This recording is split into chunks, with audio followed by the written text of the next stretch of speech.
ወቅታዊ አቋሜ ምንድነው? አሰብ የኢትዮጵያ ነው የሚል አቋም አለኝ። ከዓመት በፊት ከሁለት ዓመት በፊት ግን አሰብ የኤርትራ ነው፣ የኤርትራ ሆኖ ግን እኛ መጠቀም አለብን፣ በሰላም መጠቀም እንችላለን የሚል አቋም ነበረኝ።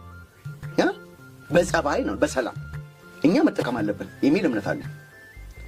ሻዕቢያን ባየሁት በገመገምኩት መጠን ግን አሰብ ላይ እኛ እንኳን የራሳችን አድርገን እንድንጠይቅ አይደለም የራሳቸው ሆኖ የራሳችሁ ሆኖ አሰብ የኤርትራ ሆኖ እኛ እንጠቀም ቢባል ይሻላል እንደጠየቅሽኝ።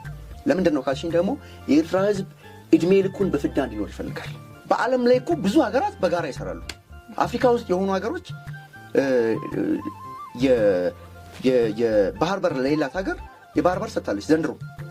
ዘንድሮ ኑና ተጠቀሙ ብለው ሰጥተዋቸዋል፣ ከፍተው ማለት ነው።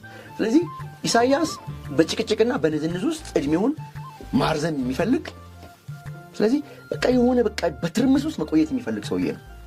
ስለዚህ እኔ አሁን አቋሜ ታሪክም ሳገላብጥ ሁሉ ነገር ሳይ አሰብ የኢትዮጵያ ወደብ ነው። ስለዚህ ይህ ወደብ የጊዜ ጉዳይ ነው እንጂ ይመለሳል። ምንም ቅንጣት ታክል ጥርጥር የለኝም።